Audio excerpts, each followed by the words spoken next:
Hello everybody, Ben is here. He's put his Crocs on. He is ready and raring to go for the stream today. He'll be loving that I released that secret information there. We're here today at a later time. It's actually going to be at this later time for the rest of the season. Ben and I have commitments, which means that we have to come later in the afternoon for you. But you know what, Ben, I like seeing you late in the evening. You know, we vibe very well together. You know, might be a different kind of vibe here as well, maybe a bit more flirtatious as the evenings roll in. But how are you doing today? Yeah, feels a little bit strange not having to glance at all the press conferences as the news still's coming in, although I'm still playing catch up. So that never changes, some things. But it's good to be back after the international break. Of course, we've got another 4 game weeks before the October game week. So it's always difficult. Players returning late from some of the far-flung corners of the earth. So we don't quite know what's happening. Players still to be assessed. But Premier League football returns this weekend. That's the main thing. Oh, I can't wait to watch it. It's been a bore fest with all the international football, especially England. I mean, that game against Ukraine put me to sleep. But yes, FPL is back. Marius has said it himself. GeoBoy says he likes the new start time. We're hoping it's more convenient for a lot of you as well. But it's more convenient for us. And GV says, good morning, afternoon, evening. He's covered all counts there. Now, as always, before we get into the analysis, I just want to remind people that if you don't have your question answered or if you have any more kind of queries, head over to the Premier Injuries website. Very easy to use, intuitive. And like we go through with this live stream, everything is alphabetically ordered and under each team name. So you've got all the latest info there. Ben does a great job at keeping that up to date. But of course, you're here for the team news. You're here for the predicted lineups as well. So we're going to go straight in with Bournemouth. Yeah, there's a couple of, I suppose, questionable positions there up for grabs. We have heard from Areola today, of course. One of those potentially is a return for Marcus Tavernier. Now, he is a player that he really, really likes, but he has had ongoing hamstring issues for quite a while now. But he did make an impact from the bench against Brentford. And he did suggest that he is ready to start the game. Now, whether he comes in on the left-hand side or potentially on the right remains to be seen. I do have him on the left. And if that's the case, it's probably Justin Kluivert, the player who will miss out. If it was to be on the right, then I have David Brooks in there. Maybe it could be Brooks, but also Semenyo is another player who has deputised on that right-hand side before. Other players, potentially Lloyd Kelly, the skipper. That international break's done him the world of good just in terms of building fitness. So I have him ahead of Senesi, but of course it could go either way. Adam Smith is also fit, but I think Max Aarons keeps his place following his recent arrival. We do have a question here about what we will do on Friday night deadlines. I guess we'll sort that out when it comes to it. We'll probably go a little bit earlier, I think. But we shall continue with the analysis and obviously keep everybody up to date. But we're going to try to keep to these 5:15 starts now for the rest of the season as much as possible, of course. Especially the Christmas period, it's going to be all over the place. So we will keep you in the loop. That's why you got to follow Ben on Twitter. I can't say those words. Stay subscribed to the channel as well so that you never miss a thing. Arsenal up next, and you've got Gabriel Jesus starting. Why have you got him up there? And is there any other team news that people need to be aware of? Yeah, certainly in terms of team news, there had been a lot of talk with regards to Bukayo Saka. And I tried to sort of allay those fears earlier in the week. This story emerging that he's managing an ongoing Achilles problem that maybe brought about a downturn in form towards the back end of last season. And there's one thing I do like Mikel Arteta. He comes out and he said, look, tell me a player that isn't playing with minor knocks and niggles and ailments, dust yourself off and get on with it, which is exactly what Bukayo Saka's done. I think in terms of his outputs this season, I think he's amongst midfielders. He's still top 5 for expected goal involvements and assists. And he's got 4 bonus points as well. So look, he's still producing the goods. whether or not he has this Achilles issue. He trained fully on Friday, so it isn't really a discussion point of any particular note. Elsewhere in the team, I've got Kai Havertz starting on that left-hand side of midfield. There's a part of us that wants to throw in Fabio Vieira in there. Again, he's, Mikel Arteta said that he, was one of the catalysts in changing that game against Manchester United, that late win, that 3-1 victory. So it's part of me that thinks that maybe Vieira is ready to be thrown in there from the start, but I've played safe with Havertz at that point. Of course, we have Zinchenko back in there now. His fitness is improving daily, and also Gabriel Magalhaes. There was a slight injury concern on international duty for Brazil, but that was an impact injury, contact, so he's cleared. So he starts, which means that Ben White will go to the right-hand side. And yes, with regards to Gabriel Jesus, again, I just think minutes over the international break for Brazil, and also that goal against Manchester United, he's pivotal in that team. And yes, Eddie Nketiah has been excellent in his absence, but I just think once Gabriel Jesus is approaching anywhere near full fitness, I think he gets the nod for the Gunners. Do you think, though, that he might be conservatively managed? So yes, he might start, but he might come off early because, with the fact that correct me if I'm wrong, but it was almost like a re-injury after that initial injury. Do you think the team will kind of keep that in mind? Because they do have the squad depth, as you said there, in Nketiah, but Trossard, Martinelli, there's a lot of players in the team that can slot in that position. Yeah, absolutely. I mean, like I say, you always want to manage your players and ideally, integrate them slowly within the team.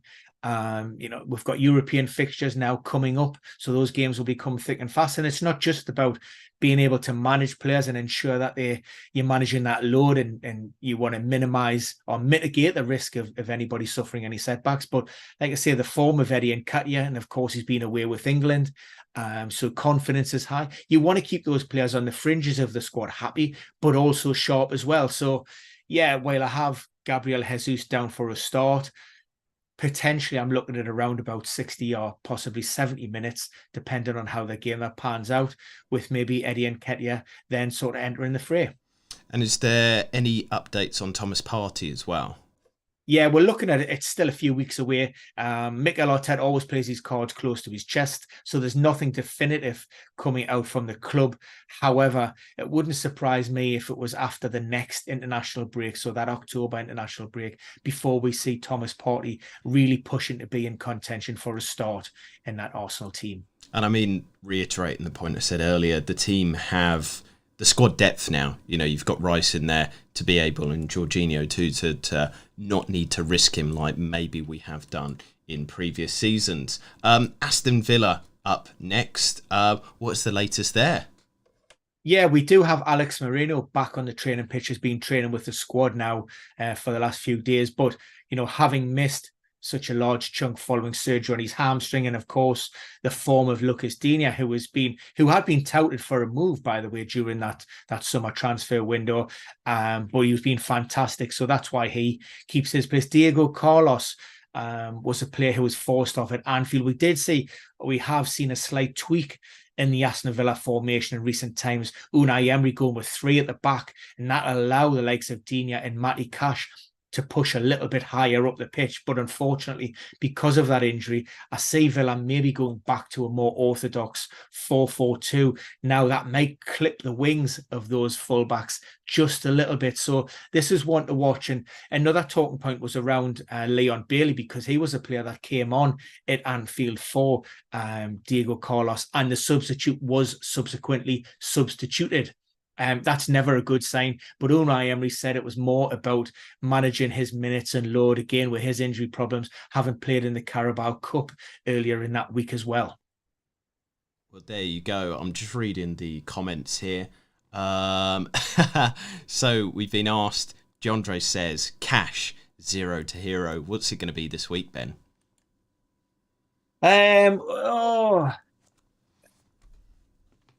It's a tough one. Look, I'm expecting Villa to bounce back. Crystal Palace have a couple of injury problems of their own. Villa have been good, on their home turf. So, like I say, I think it's important that Unai Emery will want his team to come back with 3 points after that disappointing performance and loss against Liverpool. Hero. There you go. Mary says -2 points this time, though. He disagrees with you, Ben. Let's carry on over to Brentford. Very impressive start to the season. Yes, lots of draws in there, but also I think they're holding their own. I think the most impressive thing for me is been their attack. You know, they've still kept up a high quality attack, even with Ivan Toney out of the team. You've gone with the kind of 5 at the back this week. Do you want to talk us through why the change up there, and then also just any team news that people need to be aware of? Yeah, so we tend to see Thomas Frank flip-flop between that 4-3-3, excuse me, and that 3-5-2, 5-3-2 formation, with the latter being his sort of preferred setup against the so-called bigger teams, or, you know, the teams that offer that little bit more threat. And of course, Newcastle haven't had the best of start. They've had some difficult fixtures, but you expect St James's Park to be bouncing on Saturday evening. So I've went back with that sort of 5-3-2, and it comes around, you know, it's fairly convenient because we have the return to fitness of Ben Mee as well. So Ben Mee can slot in there. And Chade comes out of that attack, and we'll leave Johan Wissa and Brian Mbeumo as the two to lead that Bees front line. But it's going to be a tough game for us. We have a decent record against Brentford. I think we turned them over 5-1 last season on our home pitch. But maybe the scoreline wasn't a fair reflection. Then we went down to the G-Tech and beat them 2-1 as well. So no doubt Thomas Frank will want a little bit revenge. So I'm expecting a really tough game, but I'm hoping we can edge it, maybe 2, possibly even 3-1. We'll get on to Newcastle in a little bit as well, because I think there's a good discussion there of maybe why we think they're not playing too well at the moment. Brighton up next, though, a team that is really kind of arousing a lot of suspicion there, quite a few assets, but I think eyes will be on the fact that you put a Ferguson in that starting 11 after the fact that he was injured at the start of the international break. Is that likely? Has he got through that kind of injury trouble? I mean, he has trained for the last couple of days. So again, context around us, Evan Ferguson, ongoing issue or problematic knee. It's a more of a loading tendinopathy. So he has been playing with it for a while now, and he chose not to represent his country during the break to rest that. So again, I would expect Evan Ferguson to certainly be in the squad if, you know, and after his hat-trick, you know, he'd be champing at the bit to get out there and start again if Roberto De Zerbi decides that maybe, you know, he wants to keep that 18-year-old, you know, just protect him a little bit. Then Danny Welbeck would be the obvious choice. So there was a couple of surprise decisions last time out, particularly in the back line. We've seen Van Heck come in for Adam Webster. Again, that's the one we've heard De Zerbi speak on many times before, saying they're around sort of 3 or 4 players, all of a similar ilk, of a similar standard, to where he can look to rotate as he sees fit around maybe performances and around training. Of course, Veltman was one that come in for James Milner. Like I say, Webster could be Van Hal. And we also have maybe options elsewhere around that pitch as well. We could see Danny Welbeck playing a little bit deeper if he did want to bring him, and João Pedro possibly might be the player will be missed out. But I'm going to go with this because it was such a good performance against Newcastle back in game week 4. I think one of the interesting things with Brighton now is they're almost squad building for a European side. You know, they've got a few players in each position. Even the goalkeeper, there's a rotation there with Jason Steele. But the player that I'm quite interested in to see where you think he fits in, who he's going to possibly take minutes off of. I'm not too sure. Ansu Fati, you know, big headline transfer there. Now, we know that he's struggled with injuries as well. This is something that's, you know, deeply sad. Such a talented player, and his career's already been fairly blighted. But this could be a good opportunity for him to break through. But is there anybody in the team that you really think he is going to possibly take their position off? Yeah, I mean, certainly he arrives on the south coast at the Amex, you know, on the understanding that he's going to get his fair share of game time. And I suppose it's credit Roberto De Zerbi and the job that he's doing at Brighton, that, you know, Barcelona allowed Fatty to come on loan and be a part of that squad. So no doubt he will have a big part to play. Whether, you know, game week 5 comes a little bit too soon, just in terms of understanding the manager's philosophies, and maybe acclimating, you know, to the intensity of the league, because, you know, he's still a relatively young player. And of course, you've voiced those concerns with regards to those previous injury problems. There are always going to be, you know, risks associated with coming into a new league. So I expect maybe, you know, that's a fairly slow integration. And he could be somebody that, again, just sits in there behind that striker and, you know, knits things around and you know, really sort of creates that link-up play between the midfield and the attack. So we'll move from Brighton on to Burnley. Again, we always say a team that's not garnering too much interest there, but what's the latest, Ben? Yeah, latest, we haven't actually heard the latest from Vincent Kompany as it stands. He's a manager that plays his cards very, very close to his chest. And a lot of those quotes will probably come out post-embargo, so maybe around about 10:30. So we're hoping for one or two sort of little tidbits with regards to that. I do have Ramsey back in the team. He's a big sign, and he's a player which Vincent Kompany has touted for it as a big, you know, future with the England camp. He missed out last time due to a concussion. And of course, Cullen and Sander Berg in there, and a possibly what I would say is maybe a 4-3-3. But again, this might be one that changes closer to the FPL deadline. Now, Chelsea, I don't know, I think you share my reservations with them.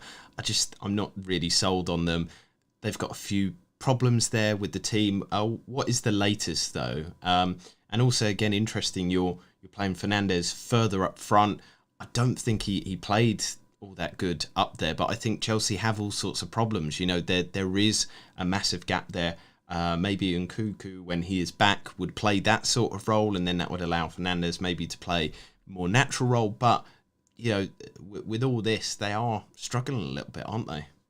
Yeah, I suppose, you know, Pochettino's hand is a little bit forced, you know, with his team. We see Ben Chilwell playing as you know, that out of position and is currently sort of deputising a little bit higher up the pitch, which isn't ideal.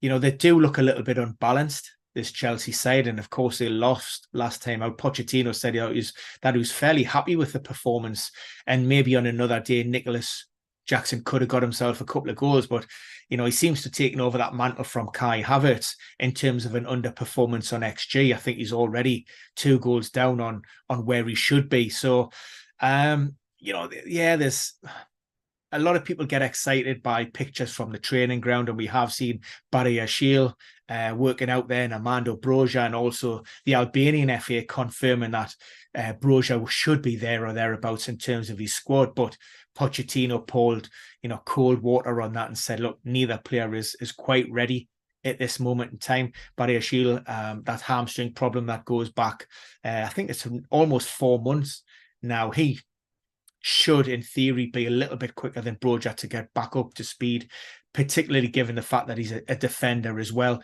And then we have, you know, decisions to make with regards to the setup. But for now, like I say, I would say Gusto locked in.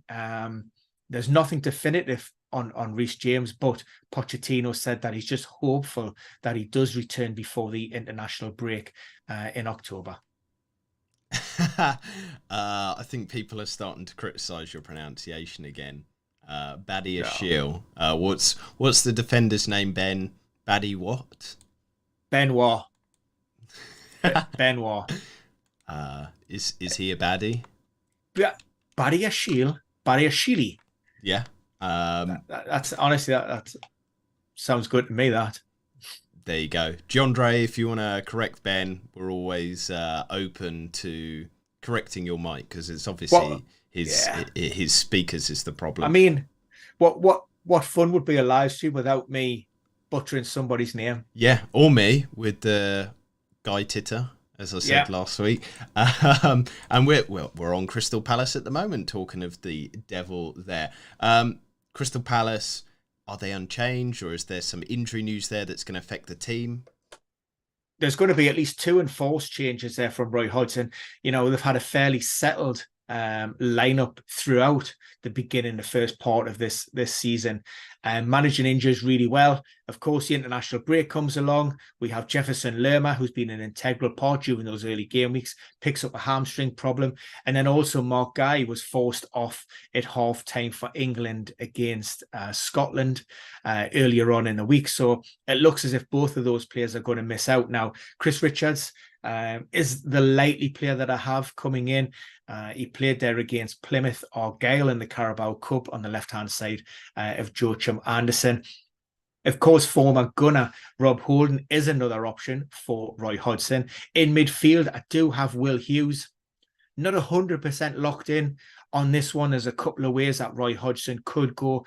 Will Hughes himself back from injury recently, so it's whether he feels he's ready, to start in the game in terms of his sharpness. But I've went with him, and I've also stuck with the goalkeeper, Sam Johnson. We know, obviously, the Eagles have signed Dean Henderson as well. And ultimately, you would think that Henderson is probably going to be that first choice goalkeeper. But Sam Johnson has done an admirable job so far. So I think he keeps that goalkeeping spot for now. Let's continue with the analysis here. So you're saying Will Hughes instead of which midfielder, by the way, Ben? Because you've got, obviously, in the predicted lineup, as we always say, it's ever changing. You've got Lerma and Decore. Is it Lerma coming out, Hughes in? Yeah, it's Jefferson Lerma. So he's the hamstring related problem, picked up on international duty. So it looks as if he's going to miss out. It would be Will Hughes coming in and Decore moving more across to that right-hand side. So from one Decore to another, we're now on to Everton. This one's a bit more attacking, but let's talk through the whole Toffees team. Yeah, there was a couple of knocks and niggles picked up in that 2-2 draw at Bramall Lane. Thankfully, the international break come at a good time, allowing those players to recover. James Tarkowski and Jared Branthwaite are 2 of those. Those were minor knocks. Beto will hopefully, those minutes over the break as well will help improve his fitness and sharpness. Dominic Calvert-Lewin back on the training pitches, working on the grass. He's a player that I see maybe making an impact from the bench, certainly not pushing for a start. And I still have Ashley Young starting over Mikalenko. I think Sean, he's a favourite of Sean Dyche, Ashley Young. So I have him locked in at that left back spot for now. And everybody else, I think, probably just picks themselves. The other maybe discussion point, I've had to drop Garner for Dwight McNeil. Dwight McNeil recovered from an ankle ligament problem. Again, played under Sean Dyche at Burnley, so he knows what he gets. He does like the player. McNeil can play on both flanks. I have him on the right-hand side because obviously Arnaud Danjuma now maybe looks, or hopefully is locked in on that left-hand side. But if it isn't, McNeil will swap and James Garner will come in on the right-hand side. So with Young, obviously you have to remind people that you also want him to start because he's the Y in your very special Dinnery 11, isn't he? He is, but I have actually wildcarded hot off the press. Oh, geez. Yes. So the reason being, several players that I had coming into this game week have been absolutely crap. Oh. One of those being Richarlison. So, yeah, I mean, I don't know how many other players in FPL beginning with Y that I could maybe look to shoehorn into my team. So it could be that Ashley Young is one on my retained list. There you go. I mean, can you give insights into this wild card team? If I had any kind of clue or inclination who I was going to pick, then yes. Oh, so you've not done it. You've not done it yet. I pulled the wild card trigger back about 7 or 8 days ago, and then I haven't even looked at my team since. So, well, I tell you what, people, you could help Ben's team here. Put some differential choices in and reasons why, because Ben does not like anybody that really is above 10% owned, do you? You really don't like anybody who's in the template at all. You're not a template man. So yeah, John Dre, Marius, the usual GV squad get on it, help Ben out, and anybody else that is watching and listening. But we're going to move to Fulham, and we'll get on to Ben's team news maybe at the end. But yes, what has happened here for the Cottagers over the international break? Any injury news? And I guess a big boost for them is Palhinha has signed a new contract. He said that he's 100% committed to the club. So obviously that picture at the airport of him trying to fly to Saudi Arabia was fake news. Yeah, I mean, he was omitted from the matchday squad back in game week 4. I thought the situation was handled, really, really well by Marco Silva. The player himself had flown out to Germany. I think we were all under the impression that after the fee was agreed with the club, that it was a foregone conclusion, and he would have been playing in the Bundesliga and he would have been sharing the pitch with Harry Kane. For whatever reason, that didn't quite come off. And Marco Silva, like I say, he said that the player, was obviously very disappointed. It was a tough day, but he would support him in whichever way that he could, and the best he can. The player has been, it depends how you want to interpret it, but rewarded, or he's had his contract extended. Him and Harrison Reed, his qualities and attributes are unquestioned. And, Fulham, if they're going to stand any chance of staying up, following the loss of Alexander Mitrovic, their talismanic striker, then you're going to need the likes of Palhinha. So I have him back in that team. Tom Kenny was a player who could have potentially, sat in that role, but I have him out. And a couple of other sort of slight tweaks. And again, maybe questionable or people, 50-50 calls. I have Willian back. He's been managing an ongoing muscle problem, but he's, again, had a good fortnight's worth of training. And I've got a first start in there for Adama Traore, but that means dropping Harry Wilson from the team. Again, risky, but I just think with those two on the wings, it makes that Fulham side look like an extremely, threatening and a terrifying prospect for fullbacks. And maybe, that link-up play with former teammate at Wolves, Raul Jimenez, maybe that can get his Fulham career, kicked off as well. So, I do quite like this Fulham team, what I've went with. We've got some good actual player suggestions here. Decore from Everton, D, obviously for the Dinnery. Yeah, one of my favourites. I've been a big fan of Decore and seasons gone by. There you go. Andreas from Fulham, I guess he's quite good because he's on quite a few bits, but obviously... High ownership, is he, Andreas? I don't know. But what you didn't... He's not got letters of the word Benjamin. Oh, wait, no, but Benjamin, Andreas? No, well, it's Pereira. It's surname only. Oh. Which I have been going surname only, but there was part of us thinking... Make it easier for yourself. We're not going to judge you. Anyway, Neto from Wolves is another one. Brian has said for the Y situation, if you don't want Young, you can have Ryan Yates. And then Jondre has, come out with an absolute belter here. I don't know why you've not included him. McKenna from Forest. You should be including your favourite person, me, in your team, obviously. And then Darwin Núñez. We've got Ross Barkley.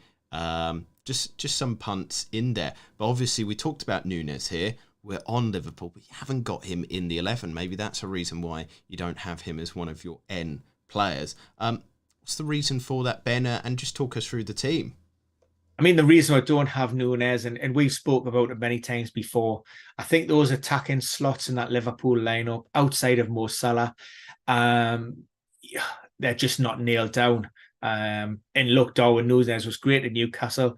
Hopefully, that was what he needed to lock down those positions. But, Darwin Núñez was brought off for Uruguay earlier in the week. Marcelo Bielsa said that he didn't hint at an injury as such. He said that he wasn't pressing the way that he wanted and hinted that it might have been a touch of fatigue. Now, Darwin Núñez only returned during the early hours of the morning. We heard from Jurgen Klopp at around lunchtime, 12:15, and the player still hadn't been assessed. Now, he had spoken to on the phone, so there are no obvious issues there. But again, it's not ideal preparation in terms of just coming off the plane, not having a training session and then being thrown straight into a match day environment. And when you've got the likes of Diego Jota and Cody Gakpo who have been back on the training pitches, I just think that they're maybe the preferred options at this moment. And that's why I've went with Endo, because I think McAllister was one of the latest returners. I'm sure he was 9 o'clock this morning, and only 30 hours since his game with Bolivia. Earned rave reviews for those performances, performed really, really well. But again, it just makes sense that if you've got somebody like Endo in that position who can sit in there and cover, then why would you take a risk and maybe, like I say, potentially, we talk about optimum levels of recovery for performance and manage your body. You're talking about 48 to 72 hours. McAllister, just wouldn't have had that. And, when you've got European football coming up as well this week, then, it maybe makes sense that Jurgen Klopp maybe want to manage one or two players. We've got a few questions on Trent Alexander-Arnold. Yeah. However, I've just noticed that myself. However, I might have to rush off quickly because it smells like something's burning downstairs. So this is an interesting interruption, everybody. If you talk briefly on Trent Alexander-Arnold, I will be back, as Arnold Schwarzenegger said. Yeah, interesting one. That should not be the case. I actually should have Joe Gomez in at right back with Ibu Kunate, who has trained the last 2 days as well, coming into that lineup. So this is an old one that hasn't updated for some reason. That will be rectified either during the live stream or as soon as the stream is finished. So like I say, we know Trent is out. He has done a little bit of running, and maybe Jurgen Klopp said that he can probably do some ball work next week. So that means, as it currently stands, game week 6 is probably a 50-50 call for Trent, but we remain to be seen. So that will be Joe Gomez, and like I say, Matip will probably move to the left-hand side with Konate, the right-hand sided defender. Everybody else within that starting lineup looks pretty much how I would go. Moving on to Luton, not a lot of interest, but things to sort of mention with regards to who could potentially come in. Former Arsenal midfielder Sambi Lokonga is one that, has arrived with a big reputation and very hopeful of coming into the team, but hasn't played a competitive match since back in April. So therefore, I'm a little bit reluctant to throw him straight into that starting 11. Luton weren't that bad last time out. That home defeat to West Ham, battled hard, but as we see with a lot of teams coming up from the Championship, it's just that little bit of quality lacking in that final third that proves to be that killer for them, and they weren't able to convert some of those chances. So Alfie Doughty passed fit following an Achilles issue. Everybody else in the team, Lockyer, he's recovered from the thigh problem that kept him out of the internationals for Wales. So have him back in that team. So apologies there for my brief interlude, but you seem to handle it quite well, Ben. People are wanting to know what is cooking. I'm not sure. I ran downstairs, something was burning in the oven. Don't know, it wasn't my food, so I've switched it off. But somebody has also suggested maybe it's Will Gregg on fire. So let's continue with the analysis, moving from Luton to Manchester City. We always get such similar comments because obviously the Pep Guardiola rotation wheel frustrates a lot of managers in FPL. I think a lot of people will be keen to see if Alvarez continues to start. Do you think that's a set there, Ben? And yeah, just kind of talk us through all the latest news that we need to know about the champions. Yeah, difficult to nail down the City lineup as always. And Alvarez is one of those that has been on international duty with Argentina. So again, you can never be 100% certain. But a few injuries within that City squad, players haven't recovered. So that does maybe make things a little bit easier for us. We know that Jack Grealish is still struggling with a thigh problem, and also took a nasty bang on the knee, so he's out. That probably means that Phil Foden will hug that left hand side. And originally I did have Bernardo on the right, but Mateo Kovacic, he didn't feature for Croatia in the recent internationals. That's a lower back problem. City were being very coy in terms of an update, didn't really offer anything in terms of a time frame or when he's likely to be back. But a Croatian outlet did sort of say an MRI revealed that it could potentially be around about 7 to maybe 10 days and possibly even longer. So that being the case, we know how versatile Bernardo Silva is. And I have him sitting alongside Rodri. Rico Lewis is another possibility. We've seen that in the past. And I wouldn't be necessarily nailed down to this particular formation. But in terms of personnel, I don't think I'd be too far off. Nathan Ake is a player that maybe people are a little bit surprised to see out of that 11, but we know he started the season with a hamstring problem. There was a little bit of a scare for the Netherlands. Yes, he did play 90 minutes in that follow-up match, but I'm just looking at that and City thinking, why risk him when we've got Guardiola, who could come in on that left-hand side with a Kanji sitting alongside Diaz. We've got quite a few questions to go through here. No John Stones, Ben. John Stones still injured, still recovering from that hamstring problem, taking a little bit longer than initially thought, so that's why he is out of the lineup. We've also been asked, is there a potential jet lag issue with Alvarez? You're saying that with McAllister, or is that a bit different for him? Look, it's always a concern. You never know how players are going to respond or react, from these long haul flights. Is it ideal? No. But again, he's young and under the circumstances. You look at the amount of minutes that they've played, not just in the recent matches, but, collectively, and he's had a great start. I just think Alvarez is... Look, is he nailed down? No. But in my opinion, do I think he's likely to start? Yes, I do. Well, there you go. Jandre wants to know about Kabore. I think from Luton, he says, I need to know, please, Jason, was that because of injury or has he lost his place? Yeah, I mean, he's fit and available and he's played in the recent internationals as well. So there are concerns, a little bit of fatigue with regards to him, but like I say, fit and available. And this is just the lineup that I've went. Well, I suspect maybe Rob Edwards will go with as well. We shall see. By the way, that Liverpool update has occurred. So, yeah, we have Gomez in and Konate, as it should have been first time around.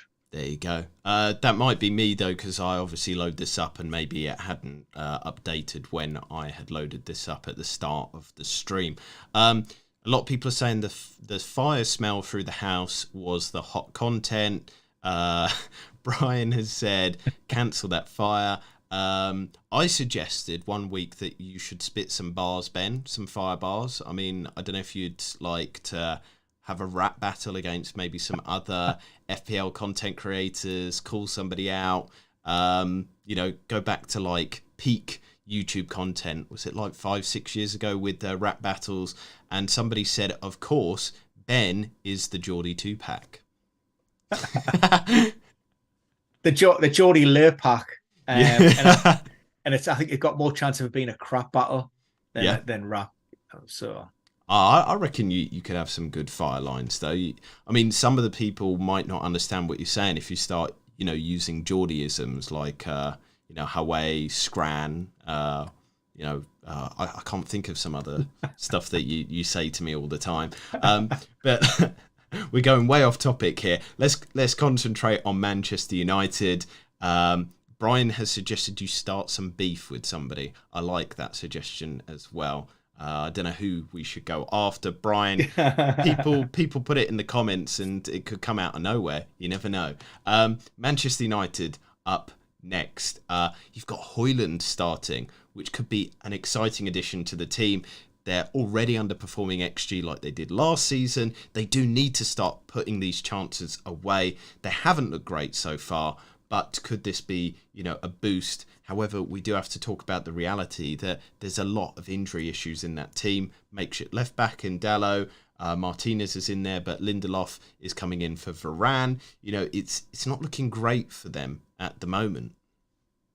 Yeah, both on and off the pitch. And just when you thought things couldn't really get any worse for United, we find out that Anthony has been asked to stay away from the club until further notice following allegations of domestic abuse. And then Jadon Sancho also training away from the first team squad following social media comments about him sort of made to feel a scapegoat for that performance in the defeat against Arsenal.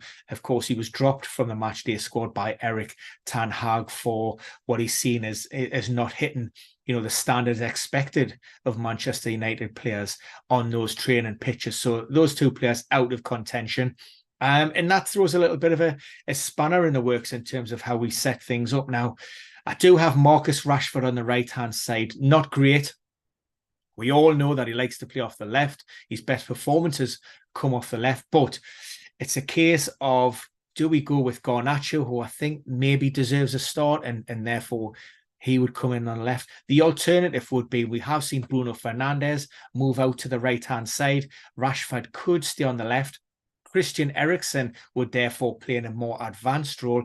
And then possibly you bring in somebody like Scott McTominay to come and sit alongside Casemiro. Of course, McTominay always worked a lot of plaudits, these performances from Scotland.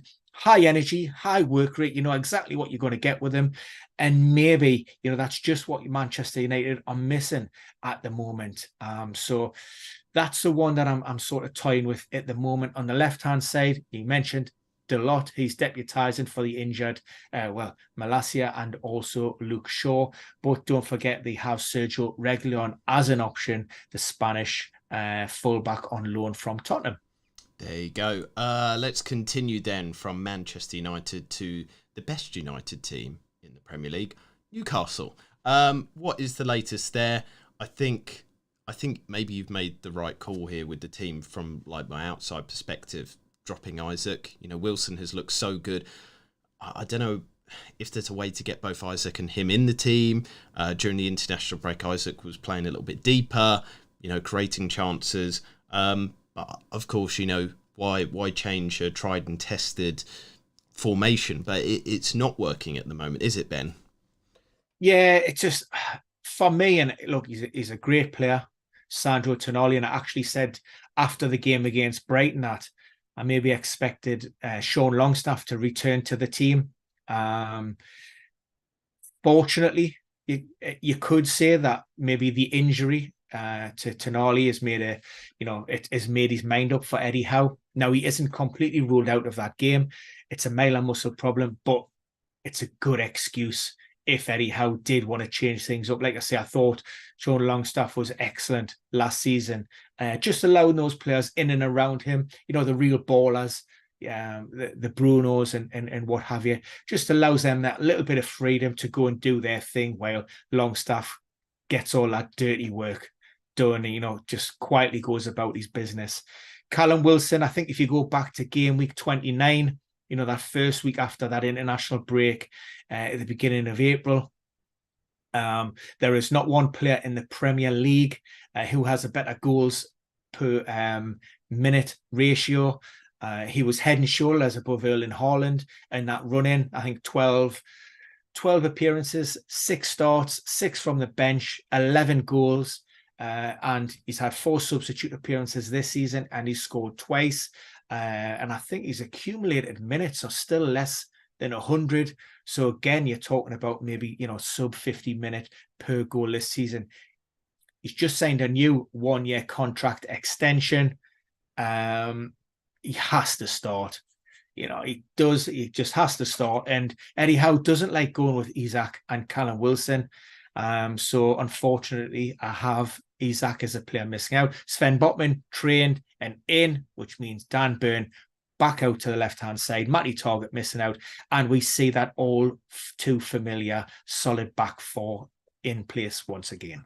Yes, indeed. Jondre has said, when do you think Barnes is starting? That will be a great differential. And I do agree, he's looked good when he's played. He's a goal-scoring winger. I think, the fact that Newcastle aren't scoring the chances that they have created, it's very unlike them. He could resolve some of those problems, but he's vying with Gordon. I mean, what is your thoughts on that scenario? I think he's been very unfortunate. Like Callum Wilson, both players have made big impacts from the bench. I think the arrival of maybe Harvard Barnes, coupled with his performances for England at the Euros, the under-21s, they've elevated the performance of Anthony Gordon. I think he's been fantastic. So I don't really see Eddie Howe dropping Gordon. The other possibility is, again, to switch flanks and Gordon to maybe sit in for Almiron, who's been, like I say, he'll be a late returner from those internationals, and possibly, bringing Harvey Barnes in there. So I think he's, it could even be a 50-50 call with Harvey Barnes. Like I say, just given the fact that maybe Almiron is a little bit fatigued. He was withdrawn from Paraguay, who actually finished a game with 10 men, and that prompted concerns that he had actually picked up an injury, but it was more just cramping and fatigue, and he didn't want to take any risks, and he did play the subsequent game. So maybe not 100% Miggy, and that might be enough for Eddie Howe to give Barnes a chance, because he's been training with the club throughout the break, whereas Miggy has just returned. And then the last kind of thing as well is, how much of an eye will Eddie Howe have on the Champions League now? I mean, the official line is we'll take one game at a time, or we'll focus on the Premier League. And I've always maintained that for us to qualify for the Champions League next season would be a bigger achievement. Let's have a good Champions League run, some big nights on Tyneside, a couple of good results.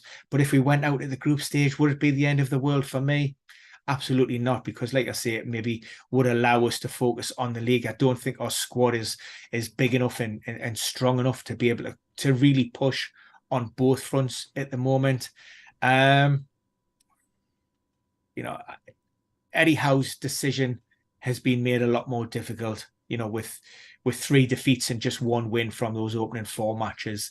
I think he maybe would have liked to have taken his foot off the gas a little bit and maybe incorporated some of those fringe players, the Jacob Murphys potentially, within that team. But I just think because we've had such a bad start, or an indifferent start, then I think, he's going to go pretty strong, and then we'll address, what we're going to do against Milan midweek, after Saturday night. There you go. Nottingham Forest up next. I think they are garnering a little bit more attention now, that they have played some good games. They've made some exciting signings as well. What is the latest injury news with them? Yeah, I'm just waiting for an update on Danilo. This was a late press conference from Steve Cooper. So there are 1 or 2 sort of potentially places up for grabs. Again, late returners. There's been a lot of movement within their squad, but they got a fantastic result last time out. Everybody sort of seemed to be jumping on that Chelsea bandwagon after a result against a newly promoted Luton team, which you need to contextualise. And yeah, it was decent, but it was nothing more than that. Forest brought them back down to earth, and they deserve credit, because their form on the road last season was among the worst in the Premier League, if not the worst, if I recall, certainly 19th or 20th. So that was a fantastic result.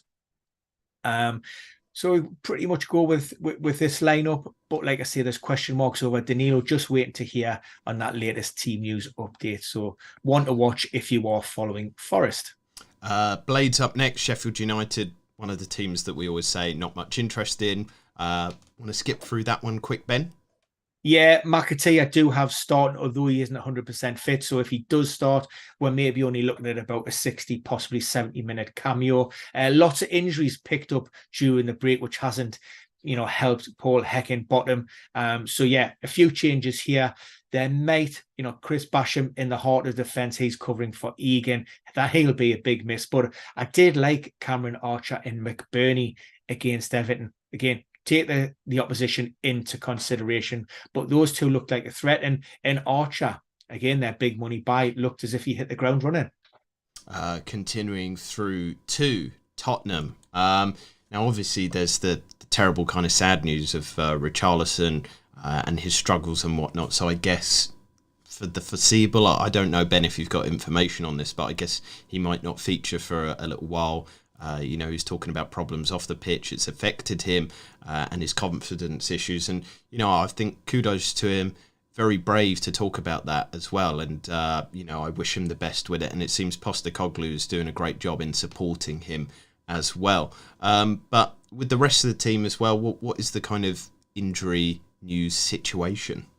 Yeah, Richarlison hasn't looked, anywhere near his best for a long, long time, and he's certainly struggled since his arrival at Tottenham. So yeah, look, we wish him well.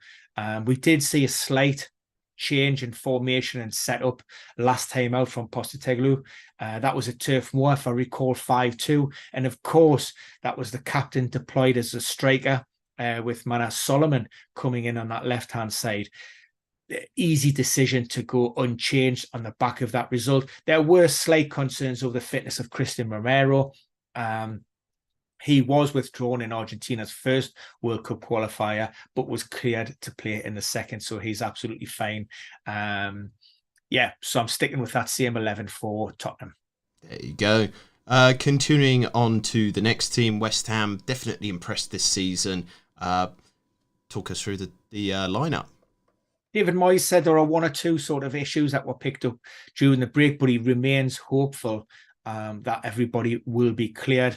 I suppose the one player who could potentially come in and force his way back into the team would be Thomas Souček, and that might be in place of that Alvarez. His flight was delayed following his involvement on international duty. So again, that had a knock-on effect in terms of his being ability to be able to rest and train with the squad. So maybe Souček for Alvarez is a possible swap. Soufal is a player who missed out for the last game for the Czech Republic. But again, David Moyes doesn't believe that is a serious issue. I suppose those are the two main talking points from that Hammers lineup. With West Ham, why is it that Danny Ings is not getting a look in? I love Antonio. I think he's a great player, but Ings is the more prolific striker, the better finisher. Is it all down to tactics?